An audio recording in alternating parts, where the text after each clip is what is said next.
Aix-en-Provence est une commune française, du sud-est de la France, dans le département des Bouches-du-Rhône, dont elle est l'une des sous-préfectures, en région Provence-Alpes-Côte d'Azur. Elle forme avec 35 autres communes, le pays d'Aix, au sein de la métropole Aix-Marseille-Provence. La cité est fondée par les Romains, en 122 avant notre ère. 102 avant notre ère, Aquae Sextiae, selon Tite-Live. 1250, Aquisine Provincia. 1932, devient Aix-en-Provence, par décret du président Paul Doumer. Histoire d'Aix-en-Provence. Aix-en-Provence, Aix jusqu'en 1932, est la capitale historique de la Provence. Son histoire débute avec la soumission aux Romains des Salients, fédération gauloise regroupant plusieurs peuples de la Basse-Provence. Leur capitale, située à l'oppidum d'Entremont, est habitée depuis le début du IIe siècle avant Jésus-Christ. En 124 avant Jésus-Christ, le consul romain Caius Sextius Calvinus démantèle l'oppidum, et crée 2 ans plus tard, la ville d'Aquae Sextiae, au pied d'Entremont.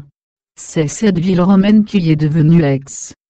Située sur un axe stratégique entre l'Italie et l'Espagne, sur la Via Aurelia, Aix permet à la République romaine de sécuriser toute une région alors aux mains des Salients. Pourtant, des incursions ennemies viennent mettre en péril la sécurité de la Gaule narbonnaise et, en 102 avant Jésus-Christ, le consul Caius Marius détruit une armée de Cimbre et de Teuton, non loin d'Aix. Cette bataille, dénommée bataille d'Aix, permet de protéger l'Italie d'une invasion de ces tribus germaines. Dans le même temps, Aix se développe et prend les caractéristiques d'une ville romaine. Elle se dote d'un forum, mais aussi d'un théâtre, de thermes et d'aqueducs. Le IIIe siècle est marqué par le début du déclin démographique d'Aquae Sextiae. À la même époque, Aix est capitale de la Narbonnaise seconde, et domine alors sur un plan politique des villes antiques majeures.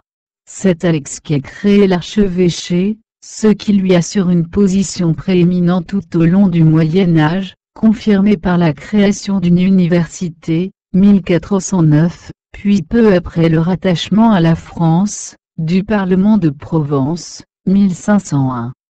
Son importance en Provence, fléchit quelque peu avec la Révolution française. Le Parlement et l'université sont supprimés, et Aix n'est plus que chef-lieu d'un des 4 départements créés avec la province. Sans liaison ferroviaire, la ville gagne le surnom de Belle endormie au XIXe siècle. Antiquité. L'oppidum d'Entremont se présente comme typique des bourgades celto-ligures de son temps. Peuplée de Salients, Saluvii, de l'arrière-pays marseillais, elle a été considérée dès le XIXe siècle comme une police antique, constituée d'une agglomération et de son territoire. Avant l'apparition de l'agglomération d'Entremont, un sanctuaire semble avoir existé dès le premier âge du fer. Les éléments de ce sanctuaire ont servi de remploi lors de la construction de la seconde, et peut-être de la première agglomération. Au fil des siècles, une structure d'habitat se met en place, et le premier rempart est érigé vers 175. Les 25 années qui vont suivre, constituent la première phase d'habitat de l'oppidum. La ville ne s'étend alors que sur 1 hectare environ, et forme un parallélogramme à l'aplomb de 2 abrupts, au sud et à l'ouest. Rapidement, la ville doit s'agrandir, et l'on procède à la construction d'un 2e rempart, qui va porter la superficie de la ville à 3,5 hectares environ. On est alors aux alentours de 150, avant Jésus-Christ. Ce rempart n'aura rien de commun avec le précédent. 6 à 7 mètres de hauteur, 3,25 mètres de largeur, renforcé de tours de 8 à 9 mètres, tous les 18,50 mètres. Au moment de la prise de la ville, en 123, le roi, ou Basile, Totomelio, ou Tutomotulu, fuit chez ses alliés à Lobroge, Rhône et Isère, en compagnie des princes, dynastés, Salients d'Entremont. Plusieurs chercheurs ont toutefois émis des doutes sur cette hypothèse, considérant que le véritable abandon de la ville provient d'une destruction militaire survenue vers 110 à 90 avant Jésus-Christ. Une faible population continue d'habiter le bourg, pendant 20 à 30 ans, dans l'ombre d'Aquae Sextiae, même si Entremont n'est plus qu'une ville pérégrine étroitement contrôlée par un présidium romain. Mais progressivement, la ville va être totalement désertée, et finira ruinée. Aquae Sextiae, fondation de la ville d'Aix. On ne peut affirmer que la ville était dénommée Aquae Sextiae dès sa fondation. En revanche, elle porta ce nom plus tard, en 102 avant Jésus-Christ. Tite-Livre parle en effet de Diobus d'un des proélysées, circa Aquas Sextiaceus Demost, de la vie. Pline l'Ancien lui, évoque Aqua Sextiae Luvirum. Les récits concernant la fondation d'Aix sont peu connus. Cassiodore en fait une relation plutôt détaillée dans sa chronique, mais celle-ci présente l'inconvénient d'être très postérieure aux événements. Cassiodore indique que la création de la ville résulte des opérations militaires du consul Caius Sextius Calvinus menées en 124 avant Jésus-Christ, contre l'oppidum d'Entremont, qu'il appelle la capitale des Salians. 2 ans plus tard, le même Sextius Calvinus fonde, dans les Gaules une ville où sont les eaux sextiennes, 122 avant Jésus-Christ. Strabon qualifiera l'établissement sextien, de polis, ville, qu'il prend soin de distinguer de la fora, garnison, qui s'y trouve. Aix, première ville romaine fondée sur le territoire de la France actuelle, a pour vocation de surveiller une région à peine pacifiée, et sert de base à l'armée romaine en prévision d'une conquête de la Gaule narbonnaise, 4 ans plus tard.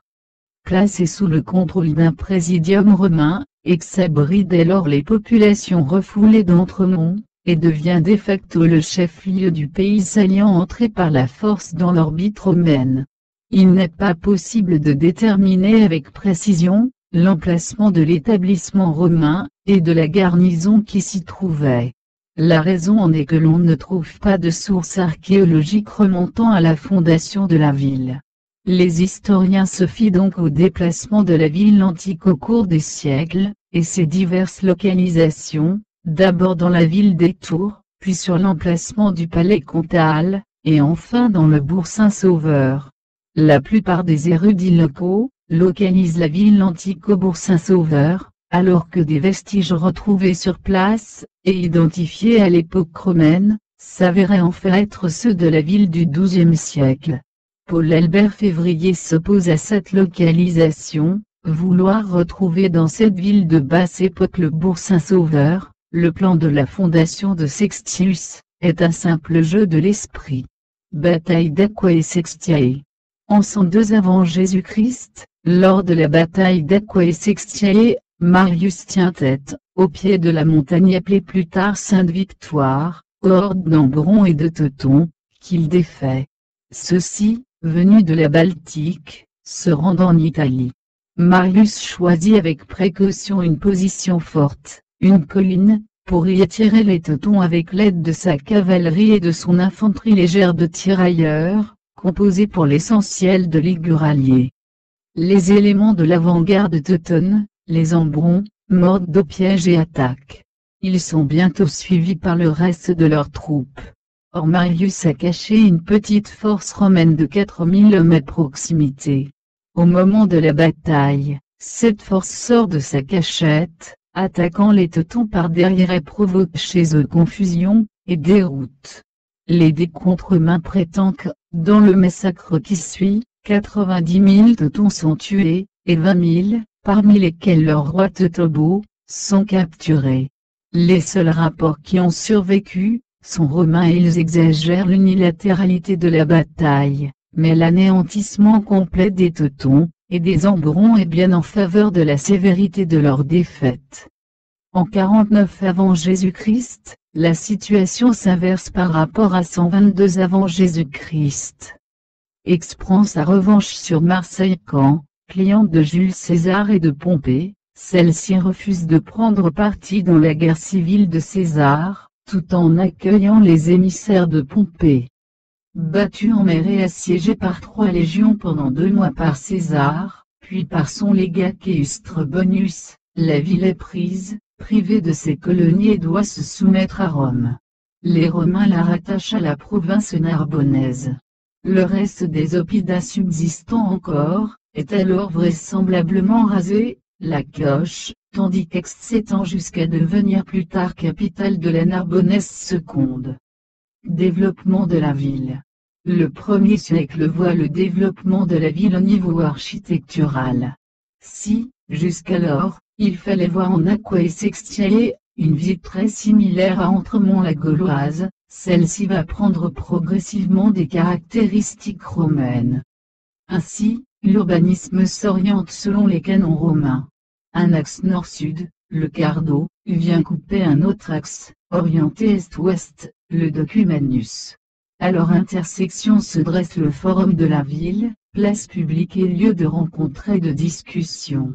À l'ouest d'Aqua Sextia, tout contre le rempart, se dresse le théâtre antique où les citoyens viennent assister à des spectacles de mime et de pantomime, mais qui jouent aussi un rôle religieux lié au culte de l'empereur.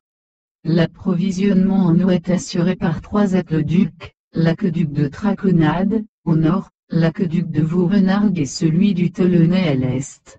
L'aqueduc de Traconade, qui prend sa source à Jouques, Bouches-du-Rhône, est long de 27 km. Il peut encore être observé sur le territoire de la commune de Mérargues. 3 piliers arcades se dressent au milieu d'un champ, dans un décor bucolique. Le ciment qui lie ces pierres, raconte l'historien Garcin en 1835, est plus dur que le poudingue le plus compact. Cet aqueduc est considéré par d'aucuns comme une réelle prouesse technique du fait qu'il parcourt plusieurs kilomètres sous le plateau qui sépare la vallée de l'Arc et celle de la Durance. Autant d'Aquae Sextiae, ces aqueducs, que l'on estime datés du IIe siècle, viennent alimenter les thermes de la ville, mais servent aussi à la consommation quotidienne des Acances. Les premiers thermes aixois remontent à la seconde moitié du 1er siècle. Ils se situent approximativement à l'emplacement actuel des thermes de la ville, près du cours Sextius. Le 3e siècle est marqué par le début du déclin démographique d'Aquae Sextiae. Dans un premier temps, des domus résidentiels sont abandonnés de leurs habitants, mais peu à peu ce phénomène s'étend à de nombreuses maisons du centre de la ville. Livrées à l'abandon, ces maisons tombent en ruine, et leurs pierres servent de carrière de matériaux. Les habitations délaissées le plus tardivement semblent être celles du quartier nord, dont certaines sont même embellies durant cette période où tant d'autres subissent un abandon définitif. Le phénomène concerne aussi les services municipaux, qui semblent beaucoup moins efficients. L'entretien du réseau des collecteurs publics, notamment, se relâche, ce qui conduit au colmatage de nombreux conduits d'égouts. Au milieu du IVe siècle, la plupart de ces conduits sont devenus inopérants. Il ne faut pas nécessairement voir dans l'abandon de zones d'habitat entières, le déclin de la ville, mais plutôt une évolution dans le mode de vie des Acances. À la même époque, Aix, capitale de la Narbonnaise seconde, statut incompatible avec une ville à l'abandon. Aix domine alors sur un plan politique des villes antiques majeures, comme Fréjus, Forum Julii, Antibes, Antipolis, Riez, Res Apollinaris, Apt, Apta Julia, Sisteron, Ségustero, Ougap, Vavincum. L'ex-catholique. L'empereur Théodose, de confession chrétienne, élève le christianisme au rang de seule religion officielle, et obligatoire par un édiandat du 28 février 380. Il s'agit de l'édit de Thessalonique. Pour permettre l'accord entre la religion triomphante et les institutions romaines, l'Église adopte une hiérarchie calquée sur l'administration, telle qu'elle est pratiquée à Rome. C'est ainsi qu'Aix l'évêque reçoit le titre de métropolitain de la Narbonnaise seconde. Au Moyen Âge, ce titre deviendra archevêque. Les premiers temps de cette nouvelle église sont difficiles toutefois, car Aix doit faire face à la concurrence de diocèses plus anciens, comme celui de Marseille ou d'Arles. Le plus ancien évêque connu d'Aix est Lazare.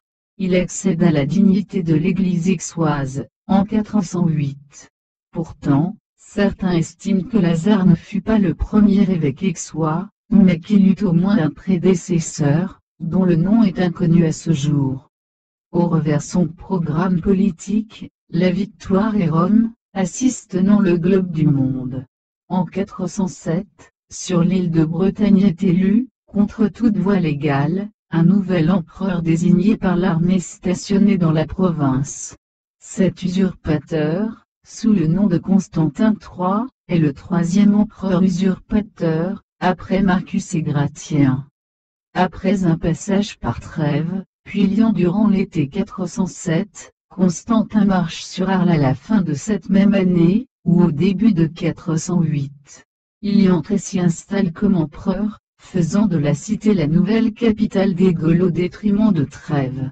Une de ses premières actions d'empereur régnant, est de nommer 2 hommes parmi ses fidèles, 2 moines, à la tête de l'église d'Arles et de celle d'Aix, afin de contrôler les organes locaux du pouvoir.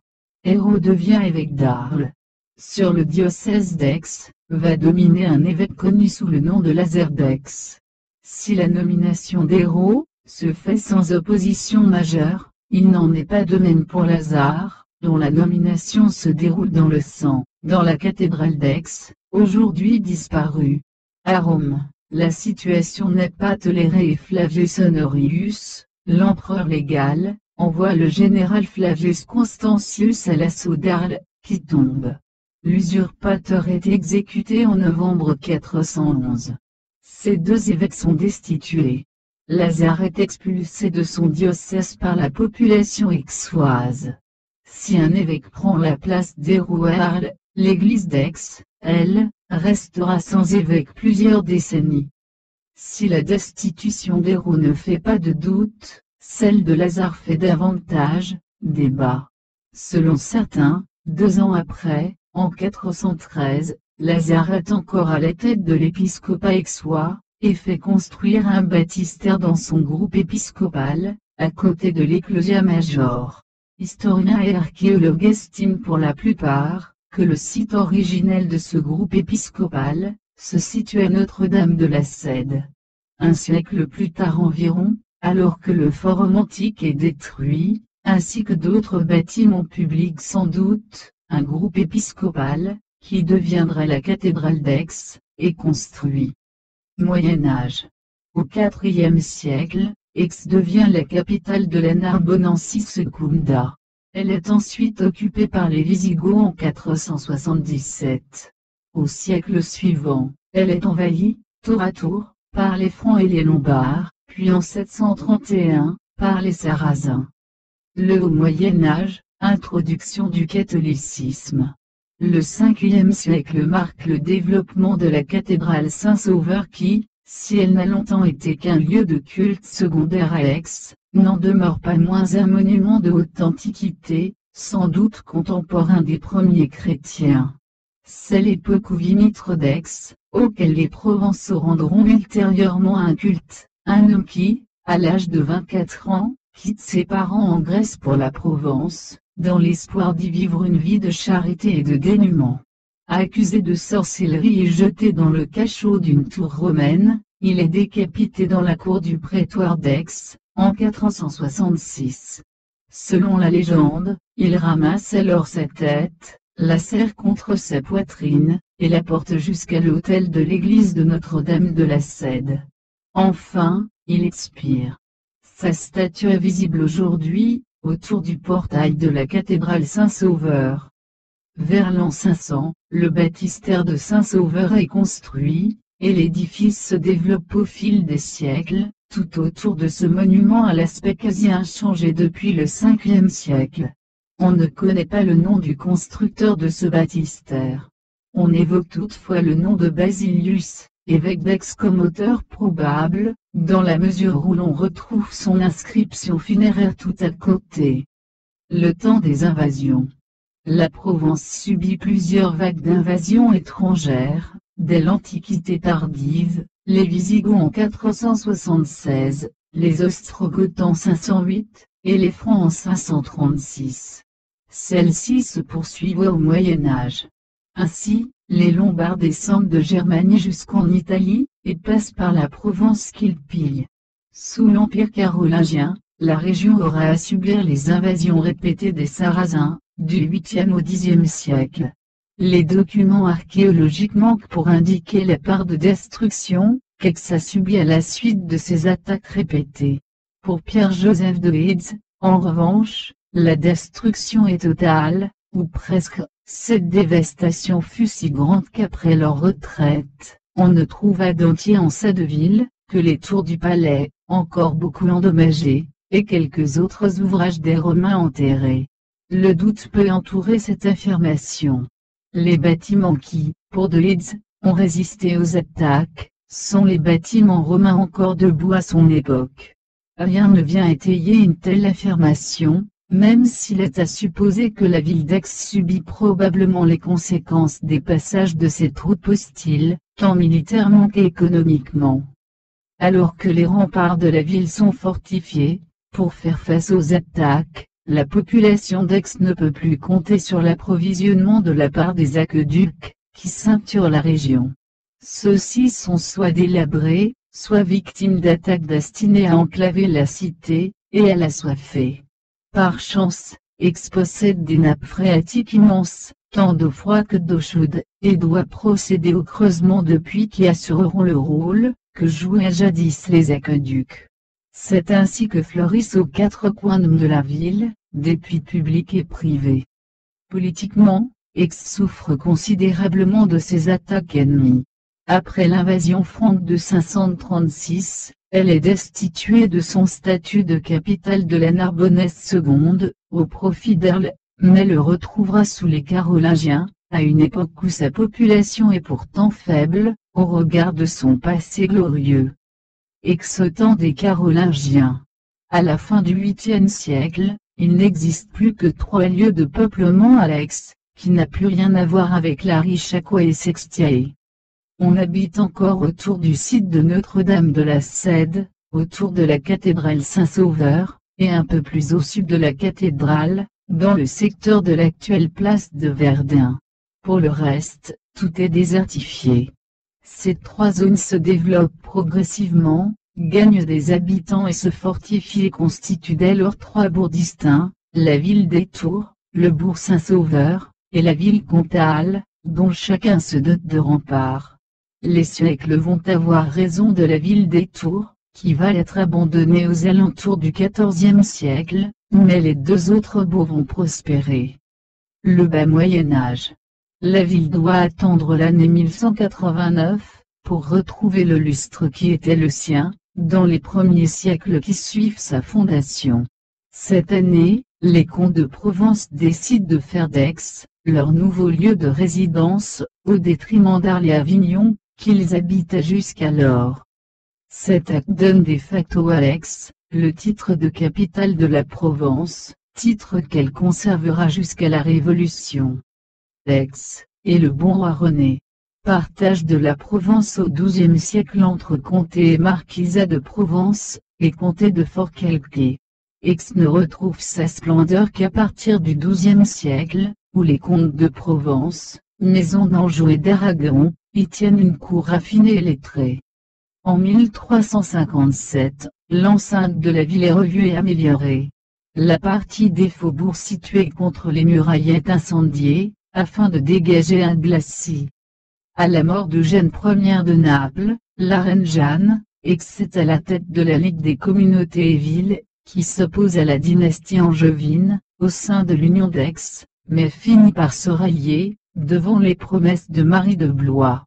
Louis II d'Anjou fait son entrée dans la ville, le 21 octobre 1387. Aix connaît une autre période faste au XVe siècle, sous le bon roi René, duc d'Anjou, comte de Provence, roi titulaire de Sicile. Le roi René, esprit éclairé, transforme la ville en un célèbre centre culturel et universitaire, 1409. Il organise des fêtes populaires, comme la procession de la Tarasque, à Tarascon ou la fête Dieu Alex, qui durait plusieurs jours et rassemblait des centaines de troubadours. Il est également à l'origine de l'importation du raisin muscat. Il épouse Isabelle de Lorraine, puis Jeanne de Laval, et meurt à Aix en 1480, à l'âge de 72 ans. Dans ses chroniques, le célèbre chroniqueur Jean de Joinville parle d'Aix-en-Provence, à propos d'une visite de Saint-Louis. Le roi s'en vint par la comté de Provence, jusqu'à une cité qu'on appelle Aix, en Provence, là où l'on disait que le corps de Magdeleine gisoit, et nous allâmes dans une voûte de rocher moulteau, là où l'on disait que la Magdeleine avait été en ermitage, 17 ans. À partir de 1486, et le rattachement de la Provence à la France, le gouverneur y réside. En 1501, Louis XII y établit le Parlement de Provence, qui perdura jusqu'à la Révolution. Le plus souvent, les États s'y réunissaient pour voter l'impôt. Ce Parlement était si peu populaire, qu'un dicton est apparu, Parlement, Mistral, et Durance, sont les trois fléaux de la Provence. En 1545, c'est le président du Parlement d'Aix, Oppède, soutenu par le cardinal de Tournon, qui organise le massacre des Vaudois du Luberon. Les guerres de religion. Charles IX passe dans la ville, lors de son tour de France royale, 1564-1566, accompagné de la cour et des grands du royaume, son frère le duc d'Anjou, Henri de Navarre, les cardinaux de Bourbon et de Lorraine. La ville est alors en révolte contre le gouverneur de Provence, le comte de Tende, trop tolérant avec les protestants. Celui-ci en effet était le mari de Françoise de Foix, seigneur de Marignane, elle-même huguenote. Il est accueilli par la cour des comptes. Le roi fait abattre le Pin d'Aiguille, où les catholiques avaient pendu de nombreux protestants, les années précédentes. En octobre 1590, le duc de Savoie se fait nommer comte de Provence par la Ligue, et prend la ville. Le XVIIe siècle aixois. Pluie de sang en Provence en juillet 1608. Début juillet 1608, les faubourgs d'Aix-en-Provence furent recouverts d'une pluie de sang. Quelques moines désireux d'exploiter la crédulité humaine, n'hésitèrent pas à voir dans cet événement des influences sataniques. Nicolas Claude Fabry de Peresque fit des relevés de cette pluie, en recueillant quelques gouttes sur la muraille du cimetière de la cathédrale.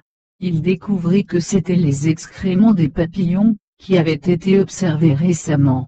Le centre-ville n'ayant pas été envahi, il était resté épargné. Cette explication scientifique ne calmait pas la terreur populaire. Au retour d'une expédition contre les Huguenots en 1622, Louis XIII s'arrête à Aix, qu'il accueille avec enthousiasme. En 1630, alors que la ville est en proie à un épisode de peste, le cardinal Richelieu décide de priver les États de Provence de la collecte et de la répartition des impôts, transférés au pouvoir royal. Une insurrection, dénommée la révolte des Cascavous, fait plier le cardinal. Louis XIV séjourne plusieurs fois à Aix, il joue notamment au jeu de paume, transformé au XVIIIe, en un théâtre à l'italienne du même nom. C'est à Aix que le roi Soleil signe la paix avec le prince de Condé. En 1660, lorsqu'il dort dans l'hôtel particulier de Château-Renard, il est ébloui par une peinture en trompe-l'œil de Jean d'Arrey, peintre flamand, et le fait nommer peintre du roi à la cour de Versailles. Aix éprouve une admiration sans borne pour le souverain. Outre le luxe des fêtes organisées pour sa venue, la population s'inquiète pour sa santé qui se dégrade en 1685. Mais l'annonce de son rétablissement provoque des acclamations dans la ville, qui organise un mois entier des réjouissances, en l'honneur du monarque.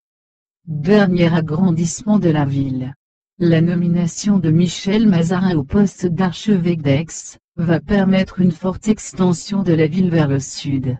Sur autorisation du roi de France, il fait abattre le rempart sud, et fait enclore un nouveau quartier, représentant près d'un tiers de la ville, dans un nouveau rempart, plus au sud.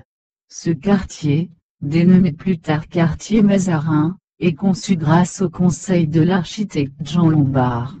Les bourgeois dont les demeures sont situées tout contre l'ancien rempart, demandent que la zone se trouvant devant leurs bâtiments, reste vierge de construction, et devienne une promenade pour badauds et carrosses.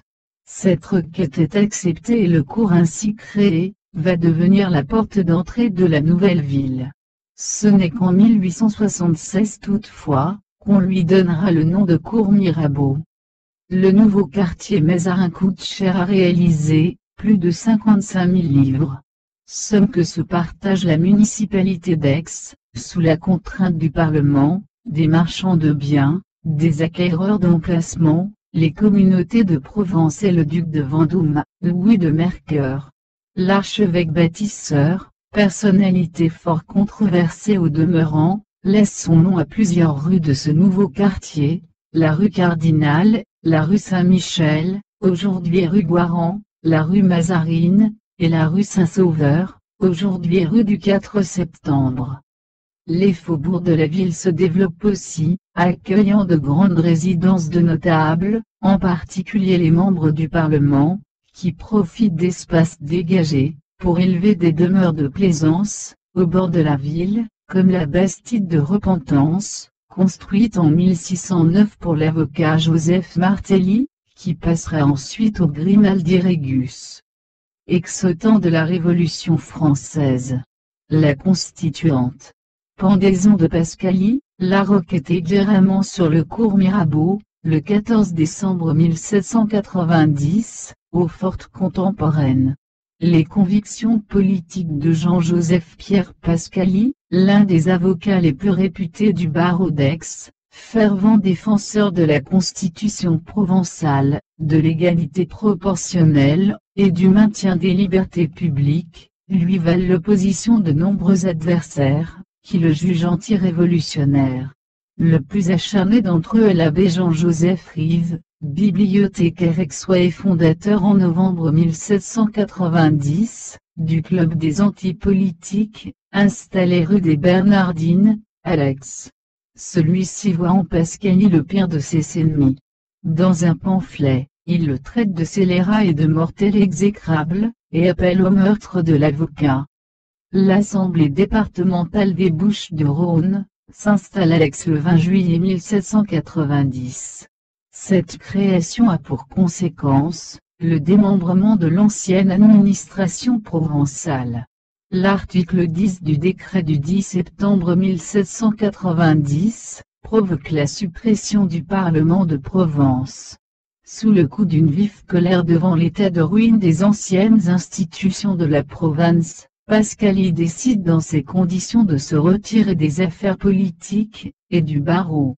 Le 27 septembre, il entre en robe au palais du Parlement d'Aix, en compagnie de plusieurs avocats.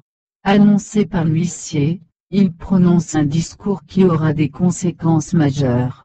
Au cours de son allocution, il n'a pas de mots assez durs pour fustiger les partis révolutionnaires.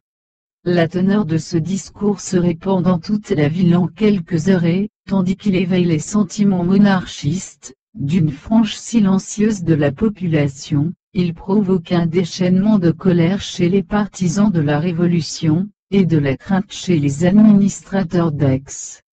Aix devient en 1790, chef-lieu du district d'Aix, et du département des Bouches-du-Rhône. La conspiration du Sud-Est. La création d'une société monarchique à Aix, va mettre le feu aux poudres. Le 11 décembre, un écuyer à l'Académie royale d'équitation, le chevalier de Guéramont, accompagné de 4 hommes, demande l'autorisation de la création de sa société, la Société des Amis de l'Ordre et de la Paix, à l'hôtel de ville. Celle-ci tient ses réunions au Cercle Xion, sur le cours Mirabeau. Une rumeur se répand, selon laquelle un projet de contre-révolution se mettrait en place dans Aix. Aussitôt, on s'agit dans les clubs patriotiques. Alors que Pascalie se retire au château de la Mignarde, quartier des Pinchinats, un groupe de forcenés l'arrache, et le jette en prison à Aix. Le lieu où il est enfermé, en compagnie d'un royaliste, Monsieur de Guéramont, est pris d'assaut par une foule agitée et manipulée, qui les pend à un réverbère. La tête de Pascali est ensuite tranchée, et exhibée au bout d'une pique, pendant 3 heures, sur la route menant à Marseille. La monarchie constitutionnelle, 1791-1792. Le 22 août 1792, la salle du Conseil, à l'hôtel de ville d'Aix, est saccagée par une horde de brigands, étrangers à la ville d'Aix, et même à celle de Marseille d'où ils étaient venus. Quantité de tableaux inestimables sont arrachés de leurs cadres et brûlés sur la place de l'hôtel de ville. Le 24 Floréal, en Troyes, les royalistes des Compagnies du Soleil massacrent 30 jacobins dans la prison de la ville. Le 19e siècle. Aix est connu pour avoir acquis au 19e siècle le surnom de Belle Endormie, faisant allusion à la léthargie, voire à l'immobilisme, de ses administrateurs urbains. Cette image est illustrée par le commentaire de Taine en 1866, pour qui Aix est tombé ou laissé de côté, par la civilisation qui se déplace. Pour l'historien Philippe Vaudour, l'appellation mérite toutefois d'être nuancée. Aix a connu dès les années 1850 une politique urbaine dynamique, concrétisée par la construction de nouvelles voies, ou le projet de création de nouveaux quartiers. Les principales entreprises de la ville sont alors des échoppes de chocolatiers, de fabricants de chapeaux, de savons, d'huile, et de nougat. C'est un artisanat relativement peu développé, qui devra attendre les années 1840, pour connaître un essor. Aménagement urbain, rue d'Aix.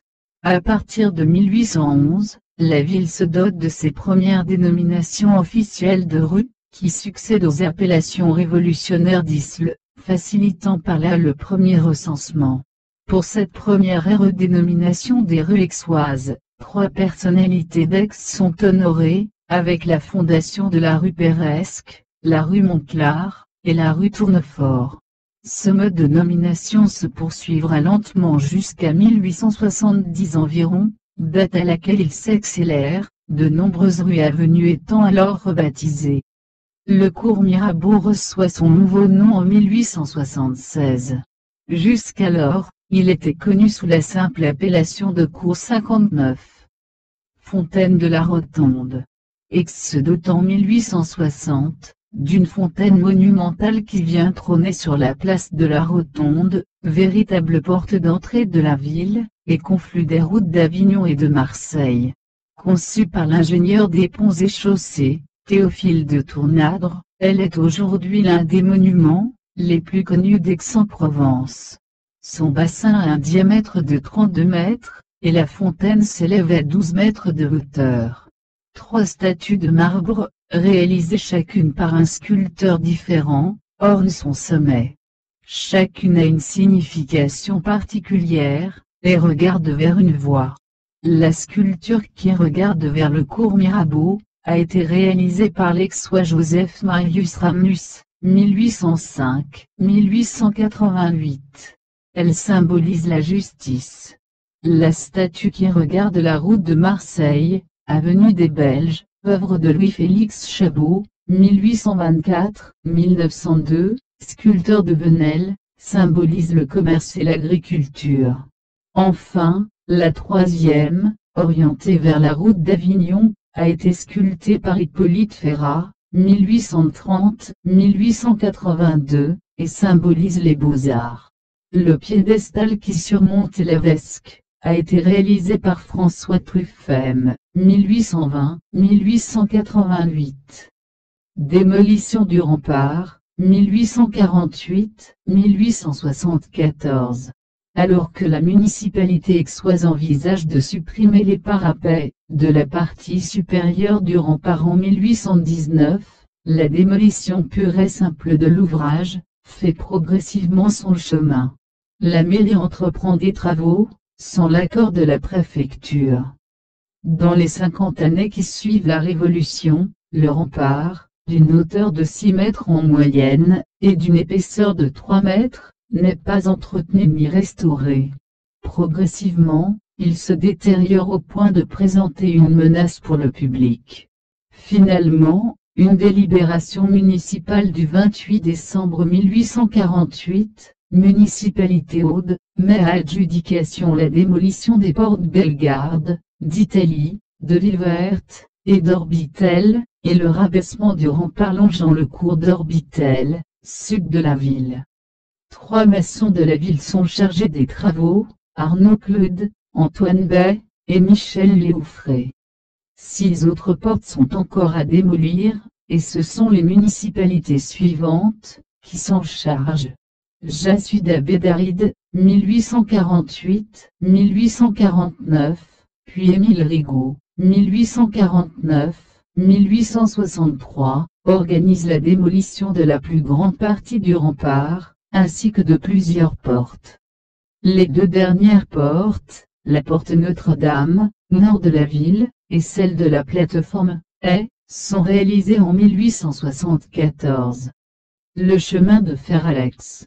Le chemin de fer est arrivé tardivement, dans la ville. Au début des années 1840, la compagnie du PLM crée la ligne de Paris-Lyon à Marseille-Saint-Charles, et le tracé passe loin de la ville. De même, le 19 juin 1857, un décret impérial décide de la création d'une ligne de Gap à Avignon, sans passer non plus par Aix. De fait, la ville souffre au niveau économique de ces décisions politiques qui l'isolent en Basse-Provence. Les industries locales souffrent aussi de cette situation, car beaucoup dépendent du commerce des bœufs et des moutons avec les Alpes, entre autres.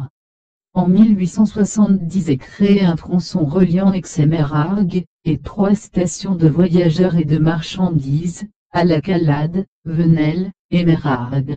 En 1877 est ouverte une ligne reliant Aix et Marseille, via Gardanne. Ces nouveaux tronçons permettent à Aix de conserver une bonne partie de ses échanges avec les régions de la Durance, mais constituent un handicap dans son commerce avec la vallée de l'Arc, qui décline progressivement, ce dont Marseille profite. La ville des peintres. Aix-en-Provence est bien sûr la ville qui a vu naître et mourir Paul Cézanne, 1839-1906. C'est au collège Bourbon d'Aix que naquit la profonde amitié entre Cézanne et Émile Zola. Une ville de soldats. De nombreuses unités ont stationné à Aix, cours Sainte-Anne, durant le XIXe siècle, comme le 112e régiment d'infanterie, qui a été établi en 1874. Plus tard, d'autres unités y stationnent, comme les 55e, et le 61e régiment d'infanterie, en 1906. Le XX siècle. Le grand tremblement de terre de 1909. Le 11 juin 1909, plusieurs villages au nord d'Aix sont frappés par un séisme dont la magnitude est évaluée à 6,2 sur l'échelle ouverte de Richter. Il provoque la mort de 46 personnes et de nombreux dégâts. La ville d'Aix échappe à de lourds dégâts. La toiture de la Vernis et le Riogier s'effondrent et quelques murs se lézardent. En revanche, les quartiers au nord de la ville sont plus sérieusement touchés, puis Ricard en tête, où les dégâts sont considérables. Entre deux guerres.